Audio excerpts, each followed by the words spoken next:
연전에 흔히 많이 냈던 수수께끼가 있습니다. 여러분 답을 아시는지 모르겠는데, 닭이 먼저입니까? 달걀이 먼저입니까? 에? 닭이요?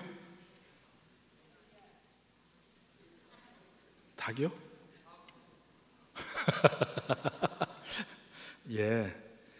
왜 닭이 먼저인지 저는 잘 하여튼 봅시다. 예. 하나님이 창조와 관계가 되는 문제이기 때문에 그렇습니다. 근데 오늘 이제 우리가 계속 복음서를 볼 때 지금까지 계속 여러 가지 다양한 얘기들이 나왔지만 결국 근본, 마지막 바텀 라인이라고 그러죠. 마지막 근본에는 뭐가 있냐면 과연 예수님은 누구이신가 하는 질문이에요. 언제나 마지막에 가서 하는 질문은 그렇다면 예수님은 누구이신가? 계속 그 질문이 와 있습니다. 예수님은 완전한 하나님이시면서 완전한 인간이시죠. 천지만물을 주관하시는 하나님이십니다. 영원 전부터 영원 끝까지 하나님이십니다. 그런데 하나님이 만드신 시간, 그 역사의 한 시점에 이 지구에 오셔서 역사에 들어오셔서 인간으로 오십니다. 그래서 이 세상에서 30여 년 동안 인간으로 사시고 그 이후부터는, 그 전에는 완전한 하나님이셨어요. 근데 그 이후부터는 완전한 하나님이심과 동시에 완전한 인간으로서 사십니다. 그래서 우리가 복음서에 보면 물론 그 밑에는 하나님이신 예수님이 깔려 있고 그것이 수시로 증명이 되지만 우리가 보다 더 우리의 눈으로 보는 바로 그분은 누구냐? 인간이신 예수님을 보는 것입니다. 자, 어머니 마리아에게서 성령으로 잉태되어서 9개월 동안 어머니 태중에 있다가 이제 출생을 했고, 아이 때부터 아주 어린 아이 때부터 뭐 기고 점점 커서 자라나서 뛰놀고 육체적으로 정신적으로 점점 자라납니다. 모든 인간과 똑같이. 정확하게 어떻게 되는지는 알지 못하죠. 동시에 그 예수님 안에 완전한 하나님이 어떻게 계시고 완전한 인간이 어떻게 계시는가, 그건 우리가 모르는 미스터리입니다. 그렇지만 적어도 이 세상에 계시는 동안에 모든 사람이 눈에 비치는 그분은 완전한 인간이셨어요. 하나님이심을 버리고 인간이 되신 게 아니고 하나님이심이 있지만 이 세상에서는 보다 더 인간으로서 사신 면이 있어요. 이제 걷기도 배웠고 쓰는 것도 배우고 성경 읽는 것도 배우고 기도하는 것도 배우고 모든 인간들과 똑같이. 그래서 이제 자라나서 성인이 되었습니다. 키가 컸는지 작았는지도 모릅니다. 그러한 예수님이 인간으로서 걸어다니시고 앉으셨고 이 공간의 한 부분에 존재하고 계셔요. 원래 하나님은 편지하시잖아요. omnipresent, 어디든지 계시는 분이 하나님이시지만 인간이신 예수님은 한 곳의 공간으로, 예를 들어서 공간에 지금 한 곳에 우리가 있잖아요. 내가 여기 있으면 다른 곳에 존재하지 못합니다. 그러한 인간으로서 예수님이 갈릴리의 바로 해변가에 한 공간을 차지하고 인간으로 계셔요. 배도 고프셨고 목이 마르기도 했고 피곤하기도 했고 잠을 주무시기도 했고 다른 인간과 똑같이 슬퍼하시고 애통하시고 우시기도 했고, 그리고 가장 인간적인 면 죽으셨어요. 신은 죽을 수가 없습니다. 하나님은 죽을 수가 없습니다. 그런데 인간으로서 죽으십니다. 그러한 인간으로서의 기록이 있으면서 그 중에 시시때때로 그 인간이신 예수님이 하나님이신 것을 계속 증명하는 장면이 나옵니다. 그것이 예수님이 누구이신가 하는 그 면에 두 가지 중요한 이 주제가 끊임없이 나오고 있습니다. 오늘 본문도 보면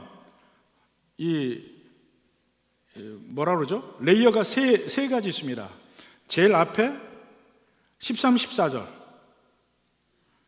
그리고 제일 뒤에 20, 23절, 그 안에 샌드위치로 14절부터 21절까지 기적, 오병이어의 기적, 떡 5개와 물고기 2마리로 남자만 5,000명, 한 2만 명을 먹이신 기적이 그 가운데 나오고 앞뒤로 비슷한 면이 나옵니다. 이렇게 구조로 되어 있는데 이것을 이제 보통 인클루지오라고 해요. 인클루전. 이 샌드위치 이 빵 사이에 내용물을 넣듯이 앞뒤로 있는 게 있습니다. 바로 이 부분에서는 예수님의 특정한 부분을 이야기하고 가운데 오병이의 기적에서는 예수님의 또 다른 부분을 말씀을 하고 있습니다. 제일 먼저 그 인클루지오 이 부분을 봅시다. 13절에 보면 자, 예수께서 들으시고 무엇을 들었죠? 예수께서 들으시고 바로 그 앞에 12절에 가면 있습니다. 요한의 제자들이 와서 시체를 가져다가 장사하고 가서 예수께 아뢰니라. 예수께 뭘 아뢰었을까요? 세례 요한이 어떻게 죽었는지를 자세히 설명했을 겁니다. 세례 요한이 헤롯과 헤로디아가 잘못된 만남으로 잘못된 관계를 갖는 것을 꾸짖고 회개하기를 촉구했는데, 그러니까 헤롯 안티파스는 그를 감옥에 가두었지만 죽이지는 못해. 두려워서. 하나님의 사람인 것을 알고 두렵고 백성들의 그를 지지하는 것이 알고 두렵고. 근데 함께한 여인인 헤로디아는 마음이 다르죠. 죽이길 원해요. 그가 하는 말이 불편해요. 그러면은 그 불편한 마음 때문에 회개해야 되는데 오히려 불편한 말을 하는 그를 죽여서 없애는 겁니다. 어두움 속에 빛이 있으면 빛이 비치니까 어두움의 더러움이 드러나요. 그러면 그 더러움을 깨끗하게 해야 되는데 그렇게 하지 않고 빛을 없애버려요. 그게 세례 요한을 죽이는 행위였습니다. 결국은 목을 잘라서 소반 위에 담아서 헤로디아의 딸인 살로메에게 주고 살로메가 헤로디아에게 줍니다. 이 비참하게 죽게 된 그 내용을 다 예수님이 들었어요. 그때 예수님이 어떤 생각을 했을까? 하나님이신 예수님 말고 인간이신 예수님으로서 어떠한 생각을 했을까? 이게 인간이신 예수님을 이 복음서에서 묵상하는 것이 우리에게 굉장히 중요합니다. 왜냐하면 바로 거기에서 우리가 주로 은혜를 받습니다.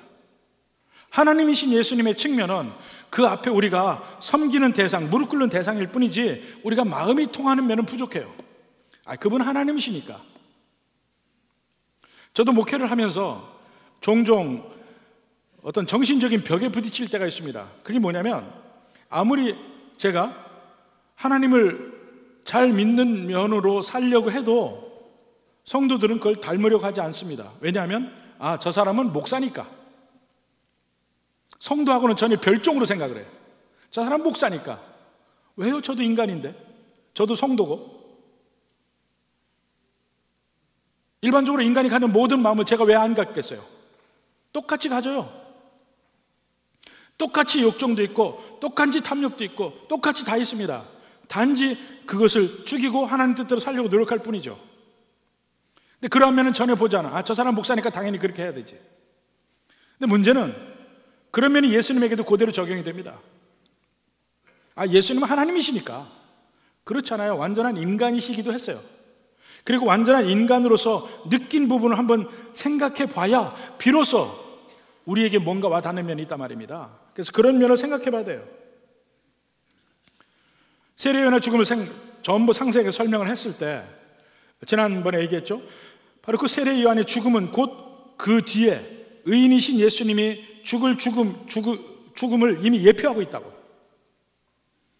아무리 하나님 앞에 옳고 하나님 뜻대로 사는 삶이라 할지라도 죽임을 당할 수 있어요.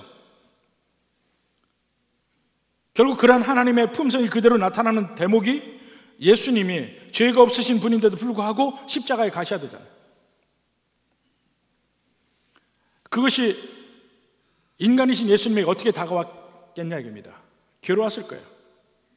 외로웠을 겁니다. 아무도 그걸 알아주지 못하니까. 예수님이 십자가에 달리시기 전날 밤 겟세마네 기도를 여러분 생각해 보십시오. 예수님이 무슨 기도를 했는가? 아버지시여, 할 수 있거든 이 잔을 내게서 옮겨 주시옵소서. 죽음의 잔을. 그 전날에 예수님이 그 기도를 했다고요. 인간으로서 기도해요. 그러나 내 뜻대로 마시옵고 아버지 뜻대로 하시옵소서. 마지막에 이 아버지의 뜻에 순종한 것이죠. 근데 원래는 그 길 가는 걸 싫어하는 것이 인간의 상정이라니까요. 괴로운 걸 싫어하죠. 기쁘고 즐거운 걸 더 원하죠. 그걸 비춰볼 때 여기서도 예수님의 마음을 한번 생각해 보자입니다. 어떠실까? 마음에 두려움도 있었을 것이고 외로움도 있었을 것이고, 그때 예수님이 주로 하시는 것이 뭐냐면 혼자만의 시간을 갖습니다. 혼자 묵상을 하고 또 기도하고, 이 두 가지 면이 같이 있는 그 시간들, 혼자만의 시간. 그래서 예수님 13절에 보니까 배를 타고 떠나서 따로 빈들에 가시니, 따로 빈들에 가셨어요. 혼자만의 시간을 위해서. 근데 무리들이 내버려 두질 않아요. 그 갈릴리 바다를 가면 배가 가면 다 보입니다. 멀리서도 보여요. 건너편까지 가는 게 배가 다 보입니다. 그러면 배가 가면 이 육지 쪽으로 해서 쫓아갈 수가 있어요. 그러니까 배 타고 가시면서 보면 무리들이 막 쫓아오는 게 보이는 거예요. 근데 무리들이 왜 쫓아왔을까요? 나중에 보면 병든 사람들이 특히 쫓아오는 거예요. 내 병 좀 고쳐달라고. 과연 그때 무슨 생각을 하셨을까? 그리고 그 뒤에 오병이어의 기적 이후에도 22절, 23절에 보면 보십시오. 오병이어의 기적 이후에 그 무리들이 자기들 병도 고쳐줬죠. 그 다음에 자기들의 배고픔도 해결해 줬죠. 그러니까 그들이 예수님을 왕으로 세우려고 합니다. 이 마태복음에 없는데 왕으로 세우려고 해요.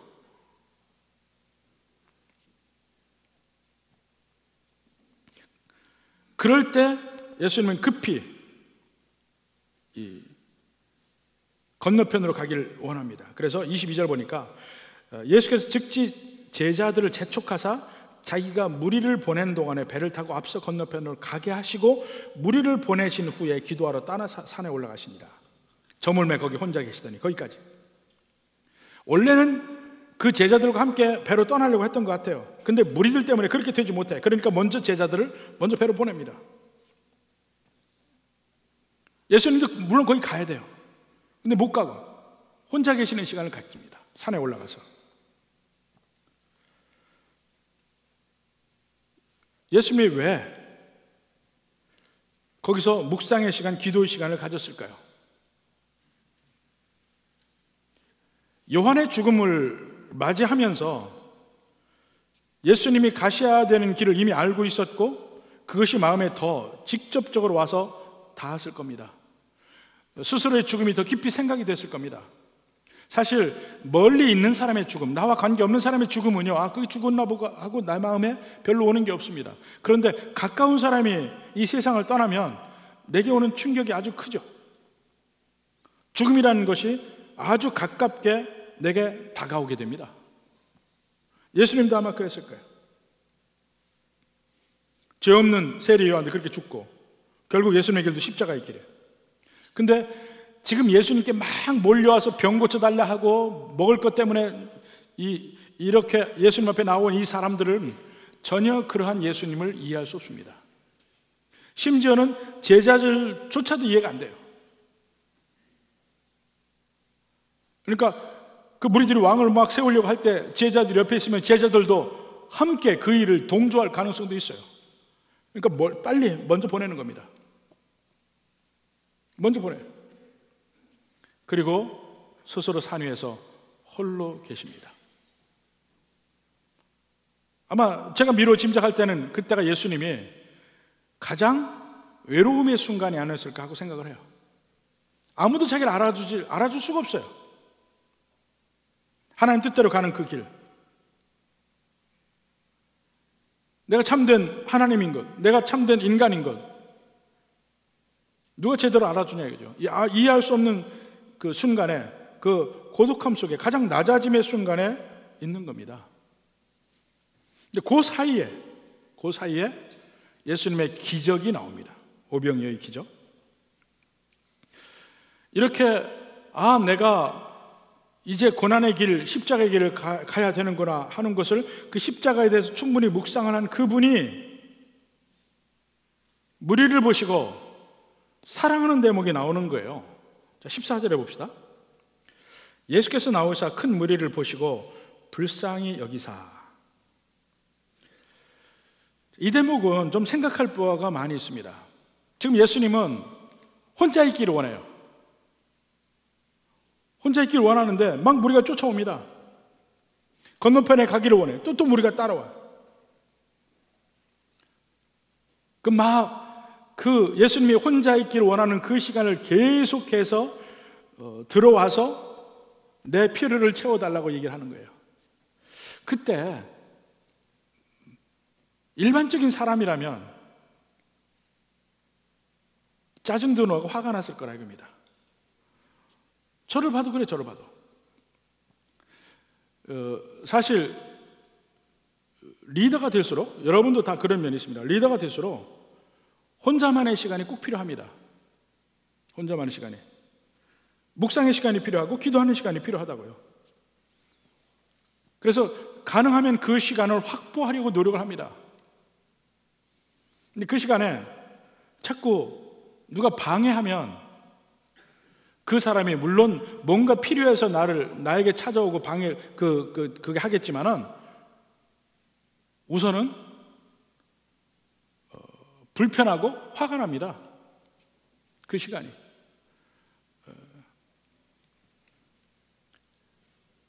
제가 주로 제 아내하고 같이 있지만은 저희 그런 면을 저희 집사람도 잘 알아요. 그러니까 어느 순간이 되면 아예 제가 있는 공간에 없습니다. 밖으로 나갑니다. 더군다나 제가 뭐 설교를 준비하고 뭐 이런 시간이 되면 아예 주변에 얼씬을 하지 않습니다.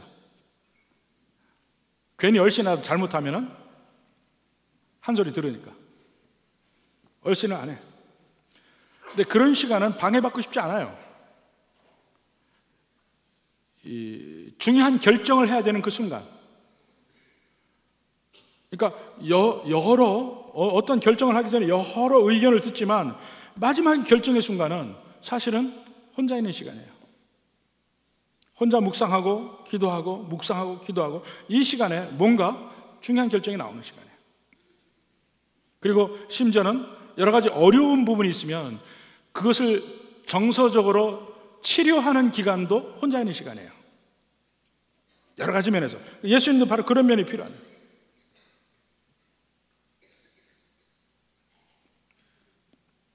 지난주에 이제 휴가를 하고 고속버스로 이제 오고 있는데 바로 뒤에 앉은 여자분이 탈 때부터 한 2시간을 전화를 하고 있는 거예요. 다다다다다다다다다다다다. 무슨 내용인지는 안 들리는데 계속 머리를 다다다다다다 때리는 거예요. 그 시간은 사실은 저도 뭐 차를 타거나 이러면 그 시간은 되게 참 좋은 시간이에요. 혼자 묵상하는 시간, 혼자 생각하는 시간, 이런 시간인데 계속 이래 되니까 제 주변에 제 아는 분들은 알지만 저는 제일 싫어하는 사람이 말 많은 사람이에요. 말 많은 사람 너무 싫어요. 저희 집사람 좋은 게 말이 그렇게 많지가 않아요. 근데 꼭 뒤에서 막 이러는 거예요. 아유, 화가 나서 자꾸 쳐다보고 이제 눈치를 주었습니다. 그러니까 눈치를 알고 소리를 줄였어요. 그러니까 다다다다 하던 것이 다다다다다다다. 안 끝나요. 어떻게 2시간을 계속 전화를 계속 해야 되는지 모르겠어요. 그러니까 휴게소에 와가지고 이제 내렸습니다. 내릴 때 제가 눈에다 힘을 주고 제대로 쳐다봤어요. 그러니까 그분도 그걸 느꼈어요. 이제 느끼고 이제 눈치를 봐요. 휴게소 내려서 한 10분 쉬고 다시 올 때 제 아내하고 만나서 같이 오는데 그런 얘기예요. 저 사람 이 의류 장사를 하는 사람인 것 같은데 화장실 안에서도 앉아서 계속 전화를 하다는 거야. 근데 무슨 문제가 생긴 모양이라고 그래요. 그러니까 제 마음에 이해도 조금 되고 비로소 미안한 마음이 조금 들더라고. 아무리 그래도 저 사람도 얼마나 속이 타면 눈치를 봐가면서 저렇게 전화를 할 수밖에 없을까, 이 생각이 드는 거예요. 그래서 인간의 마음이 이렇게 상대편을 내 입장에서 생각하지 그렇게 이해를 잘 못하거든요. 내 평안한 내 환경에 자꾸 들어오면 그게 화가 날 뿐이지. 근데 예수님은 정말 죽음을 생각하는 순간 아니에요. 십자가를 생각하는 순간 아니에요. 그때 혼자 묵상하고 기도하고 이 시간이 정말 필요한데 끊임없이 무리가 쫓아오는 거예요. 짜증도 날 법도 하고 화가 날 법도 한데 그 무리를 보고 불쌍하게 생각하셨어요. 불쌍하게. 이게 틀린 점이라고 생각합니다. 그리고 불쌍하게 생각한 것뿐이 아니고 예수님의 그 마음이 드러나죠. 그리고는 그들이 온 필요를 채워줍니다. 그러니까 그 병자들을 고치기 시작해요. 그 다음에 보면 불쌍히 여기사 그 중에 있는 병자를 고쳐주시니라. 바로 이 면이 일면 우리에게 비춰지는 하나님의 한 측면입니다. 출애굽기 34장 6절에 보면 모세가 하나님을 보기를 원해요. 그래서 하나님이 모세 앞을 지나면서 하나님을 선포하는 광경이 나옵니다. 출애굽기 34장 6절에 보면 여호와께서 그의 앞으로 지나시며 선포하시되 여호와라 여호와라 자비롭고 은혜롭고 노하기를 더디하고 인자와 진실이 많은 하나님이라. 이게 하나님의 품성이에요. 자비롭고 은혜롭고 노하기를 더디하고 인자와 진실이 많은 하나님. 근데 그런 면이 끊임없이 예수님에게 드러납니다. 여기 나온 이 면도 예수님의 그러한 면, 하나님적인 면이 드러나는 거예요. 하나님의 품성이 예수님에게서 나타나고, 그리고 그 예수님을 믿는 그 이후의 모든 그리스도인들에게도 이 면이 나타나야 된다는 거야. 근데 교회도 당연히 그래야만 하고, 실질적으로 이제까지 모든 역사를 보면 교회가 그래 왔어요. 예수님 믿지 않던 사람이 예수님 믿게 되면 두드러지는 변화가, 우리가 인간적으로 느낄 때 두드러지는 변화가 뭐냐면, 그 전에는 삶이 무정한 자의 삶이었고 그 이후에는 연민의 정이 있는 삶, 컴패션이 있는 삶으로 바뀌는 겁니다. 그게 달라져요.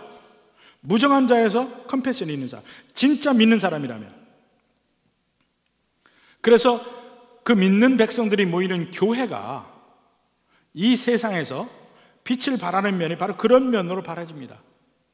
교회가 가는 곳에 병원이 세워지기도 하고, 고아원이 세워지기도 하고, 또 요양원도 세워지기도 하고, 장애인을 돌보는 모임도 생기고, 의료 선교팀 생기고, 그 여러 다른 사람에게 그 돕는 사역들이 생깁니다. 교회가 가는 데마다. 이 세상에 수많은 사람들이 병들고 상처 입고 온갖 고통을 당하고 있습니다. 근데 그런 곳마다 자세히 보면요, 돕는 손길들이 다 들어가 있는데 그 중에 대부분이 그리스도인들입니다. 대부분이. 한번 보십시오. 진짜 예수님을 믿는 그 백성들의 품성적 특징을 보면 컴패션이 있다니까요. 상대편을 불쌍히 여기는 마음이 있어요. 그게 뭐냐? 그 예수님의 바로 이 불쌍히 여기는 마음이 예수 믿는 사람들에게도 오게 되는 거예요. 그래서 교회 사역 중에 바로 이러한 사역들이 있는 겁니다. 죽어가는 사람들에게 소망을 주고 위로를 주는 호스피스 사역도 있고, 또 병든 사람을 돕기를 원하는 여러 가지 의료 사역, 배고픈 사람을 돕기를 원하는 또 푸드뱅크나 이런 것들, 그리고 세계적인 그 사회복지 기관들을 보면 거의 대부분이 거기에 속한 사람들이 그리스도인들이에요. 뭐 월드비전이라든가 기아대 지키고라든가. 물론 사회적으로 교회를 다니는 사람 중에 지탄을 받는 사람들도 물론 있습니다. 그러나 그보다 훨씬 많은 사람들이 그리스도인으로서 다른 사람을 돌보는 일에 함께하고 있습니다. 당연히 그리스도인은 그리스도를 닮는 사람이면 그렇게 해야만 하는 것이죠. 여기서 예수님의 그러한 측면이 있으면서 이제 궁극적인 가장 하이라이트인 오병이어의 기적이 나옵니다. 오병이어의 기적. 이 빈들에 나와 있는 예수님을 따라온 수많은 사람들이 남자만 5,000명, 여자와 아이들까지 합하면 한 2만 명이 넘을 거라고 생각하는데, 이 2만 명이 넘는 사람들을 예수님이 떡 5개와 물고기 2마리로 먹이시는데 다 먹이시고 배불리 먹고 남았더라. 이 이야기죠. 엄청나게 많은 식량이 필요해요. 오늘부터 우리 교회 이제 식당이 운영이 되는데, 식당 지금 준비하는 사람들 머리가 뽀개집니다. 도대체 몇 명이 먹을지 몰라요. 300인분을 준비해야 된다, 500인을 준비해야 된다, 막 이렇게 하고 있는데, 그래도 아무도 몰라요. 오래간만 하는 거기 때문에. 근데 여기는 2만 몇 명인데 지금 어느 정도 준비해야 될까요? 예수님은 다 배불리 먹이셨어요. 근데 이 엄청난 기적, 이걸 통해서 다른 사람을 불쌍히 여기고 이렇게 도와야 된다, 이것만 얘기하는 거, 더 중요한 사실을 이야기합니다. 이 기적을 행한 예수님이 과연 누구신가? 이분이 누구신가? 아까도 잠깐 얘기했죠.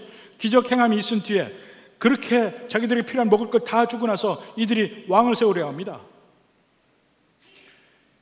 요한복음에는 좀 더 구체적으로 자세히 나와 있는데 6장 14절 보면, 요한복음 6장 14절 보면 그 사람들이, 그 무리들이 예수께서 행하신 이 모든 표적을 보고 말하되 이는 참으로 세상에 오실 그 선지자라. 그 선지자라는 말은, 이 용어는 요한복음에만 나옵니다. 근데 그 당시에 그 메시아를 기다리잖아요. 그리스도를 기다리는데, 그리스도를 기다리는 또 다른 용어가 바로 그 선지자입니다. The prophet, 대문자로 씁니다. The prophet. 이 The prophet이 뭐냐면 마지막에 올 참된 선지자, 곧 이것도 메시아를 이야기하고 이스라엘의 새로운 리더, 왕을 이야기도 합니다. 오병이어의 기적 이후에 백성들이 뭐라 하냐? 이 사람이 메시아다는 거야. 이 사람이 이스라엘 왕이라는 거예요. 그러니까 그 면을 보면 이 기적이 예수님이 누구이신지를 보여주는 기적이라 이겁니다. 더 얘기하면 예수님이 축사하셨다고 그러는데, 예수님이 무슨 축사를 하셨을까? 그 유대인들의 가장 대표적인 축사의 내용을 한번 제가 읽어볼게요. 찬송하리로다 오 우리 하나님 여호와여, 땅에서 빵을 내시는 세상의 왕이시여.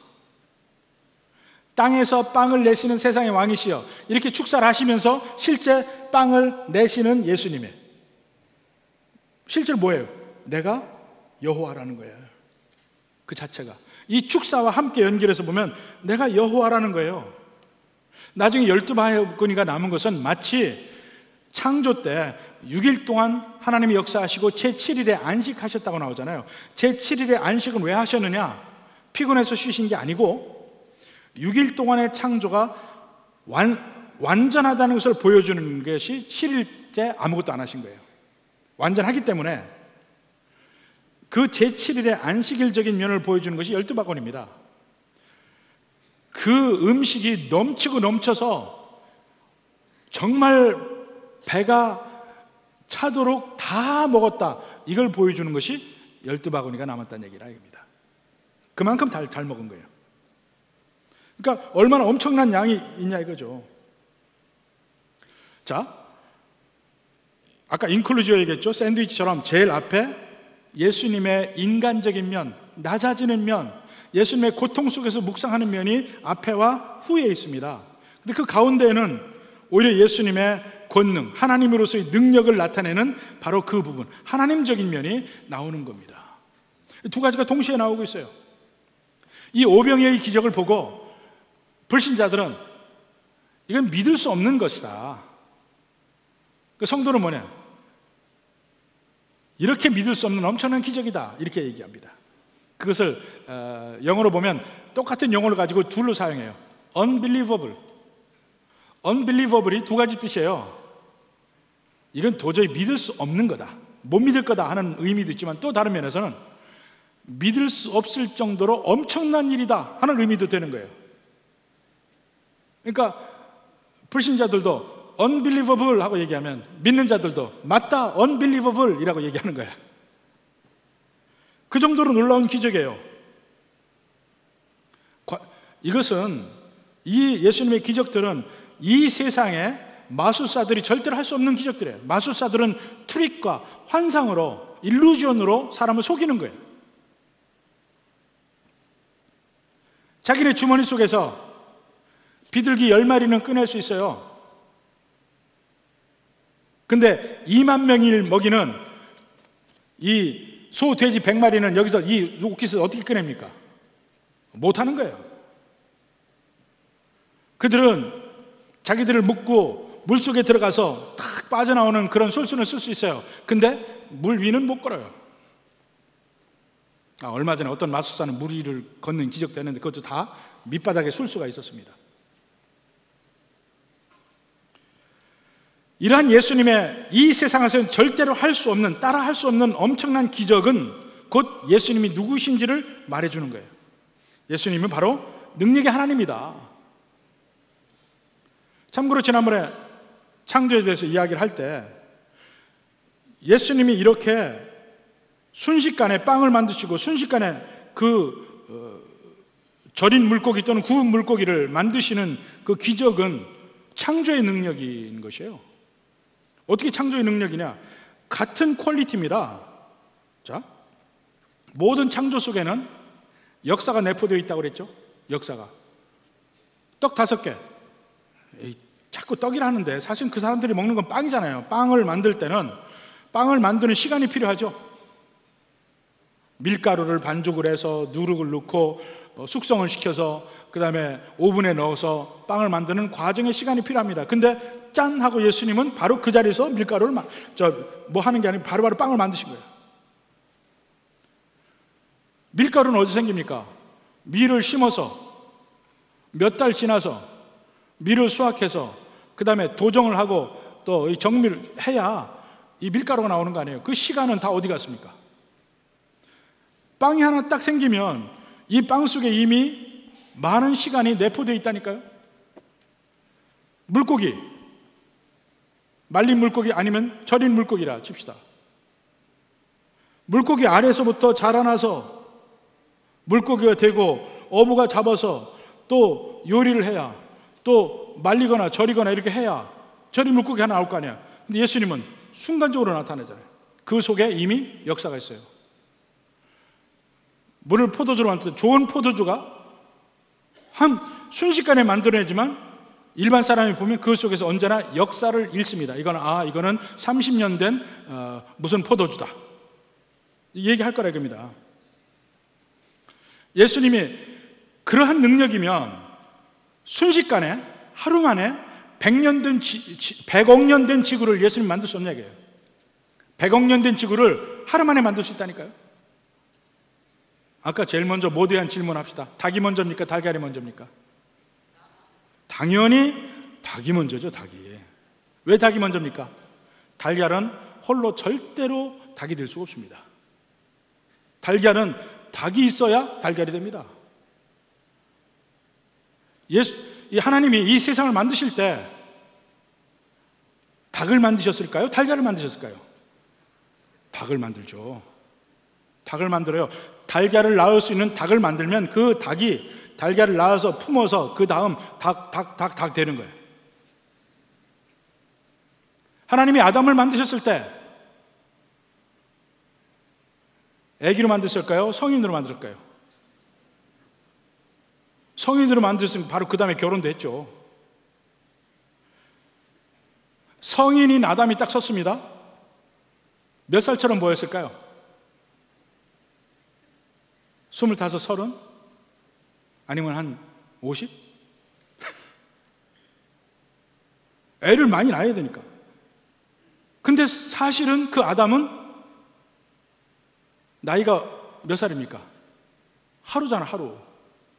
어제 만들었어요, 어제. 그런데 30살짜리 성년으로 만드셔요. 모든 하나님의 창조는 순식간에 만들어져도 이미 그 속에 역사가 들어가 있다니까요. 그러니까 이런 면에서 창조를 봐야 되는 것이 이야기입니다. 그러면 얘기하고, 지금 예수님이 떡 5개와 물고기 2마리로 남자만 5,000명, 2만 명 정도를 먹인 이 기적을 행했는데, 이거와 비교해 볼 수 있는 구약의 기적이 2가지가 나옵니다. 하나는 만나. 하나님이 광야 생활하는 이스라엘 백성들에게 만나를 주십니다. 온 지면에 하얀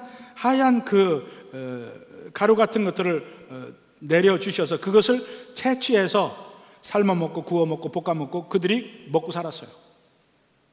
그 만나, 모세 때. 그거와도 비교가 될 수 있어요. 이 자기 백성을 먹이시는 하나님. 그 다음에 열왕기 하에 보면 엘리사가 보리떡 20개와 채소 한 포대로 100명을 먹이는 기적이 나옵니다. 열왕기하 4장 42절부터 한번 봅시다. 한 사람이 바알 살리사에서부터 와서, 그때 이스라엘 전체 기근이 들었을 때요, 처음 만든 떡 보리떡 20개와 또 자루에 담은 채소를 하나님의 사람에게 드린지라 그가 이르되 무리에게 주어 먹게 하라. 그가 바로 엘리사입니다. 주어 먹게 하라. 그 사환이 이르되 내가 어찌 이것을 100명에게 주겠나이까? 아니 보리떡 20개를 어떻게 100명을 먹이냐 이거예요. 엘리사가 또 이르되 무리에게 주어 먹게 하라. 여호와의 말씀이 그들이 먹고 남으리라 하셨느니라. 하나님이 먹고 남겠다 얘기하면 주어봐라, 주면 남을 것이다 이겁니다. 그가 그들 앞에 주었더니 여호와의 말씀대로 먹고 남았더라. 아주 비슷하죠. 오병이어의 기적하고. 여러 무리를 먹였어요. 근데 이쪽은 100명이고 예수님은 2만 명이야. 부족한 식량을 가져왔어요. 근데 보리떡 20개와 채소 한 포대야. 근데 예수님은 떡 5개와 물고기 2마리였어요. 더 작은 것을 가지고 무리를 먹입니다. 엘리사는 100명을 먹였는데 예수님은 2만 명을 먹였어요. 먹고 남은 것도 똑같아. 엘리사에게 그냥 남았다 하지만은 예수님 때는 12바구니가 남았다 이렇게 나와요. 이 구약의 두 기적, 먹여 살리는 기적과 오병이의 기적을 서로 비교해 보면요, 곧 오병이의 기적을 통해서 뭘 얘기하냐면 예수님이 모세나 선지자보다 더 능력이 많으신 분이다. 이걸 역사적으로 얘기하고 있는 것입니다. 예수님이 누구냐 이게? 바로 예수님이야말로 하나님이시고 하나님의 능력을 가진 분으로 이 세상의 모든 사람을 다 고치시고 이 세상의 모든 사람을 먹이시는 그 능력을 가지신 분이라 이겁니다. 그리고 그 일을 행하면서 이것이 꼭 이 세상에서 먹이시는 것만 이야기하는 것이 아니고 궁극적으로 예수님이 이 세상에 생명을 주는 떡이라는 것을 표적으로 증명하는 것이에요. 바로 그 뒤에 요한복음에 보면 예수님이 이야기합니다. 요한복음 6장 35절에 보면 나는 생명의 떡이라고 이야기해. 오병이의 기적 바로 뒤에 나는 생명의 떡이다, 나는 하늘에서 내려온 떡이다 얘기해요. 그래서 예수님께 오는 사람들은 영원히 굶지 아니하리라. 이 떡을 먹는 자마다 영원히 살리라 이렇게 얘기를 해요. 예수님을 받아들인 사람, 이 사람은 마치 생명의 떡을 이 세상에서 자꾸 떡이라, 난 떡 너무 전 사실 떡 별로 안 좋아해요. 전 빵은 좋아하지만 근데 여기는 원래는 영어로 보세요. 브레드야 브레드, 빵이야 빵으로 얘기합시다. 그들의 식량, 우리로 이야기하면 밥이라고 해야 돼. 예수님은 세상의 밥입니다. 그게 더 의미가 맞는 말이에요. 예수님은 세상의 밥이야. 세상의 식량이야. 꼭 예수님이 있어야 생명을 얻게 돼요. 우리가 이 세상에서 밥을 먹어야 생명이 유지되는 것처럼 예수님이 내 안에 있어야, 나도 예수님 안에 있어야 내가 생명을 얻게 되는 거예요. 근데 이 생명은 그냥 생존이 아니죠. 샬롬의 삶입니다. 예수님 안에 있을 때 그런 삶이 있다 이겁니다. 그러면서 동시에 그 삶을 주시는 그러한 능력이 있는 바로 그 예수님이 우리와 똑같이 우리 때문에 고통을 당하시고, 우리 때문에 외로움 당하시고, 우리 때문에 가야 되는 그 길 속에서 우리와 똑같이 두려움을 가지고 있고 외로움을 가지고 있고 그 길을 가고 계신다는 거예요. 우리가 이 세상에 살면서 우리가 하나님 뜻대로 살려고 하다 보면 너무나 많은 경우에 이러한 외로움, 이러한 괴로움, 예수님이 부딪힌 문제와 똑같은 것을 우리가 부딪히게 됩니다. 그때 예수님이 느꼈던 그것을 우리도 같이 느껴요. 근데 중요한 게 뭐냐? 그때 여러분에게 예수님은 누구신가 하는 거예요. 여러분에게 예수님은 누구냐 이거예요. 여러분과 똑같은 성정을 가지고 똑같이 느끼시고 그 가운데서 일어나시고 승리하시는 게 무엇 때문이었는가? 이걸 한번 생각해 보라고 합니다.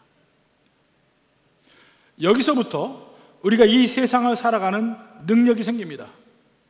세상을 이길 수 있는 능력이 생깁니다.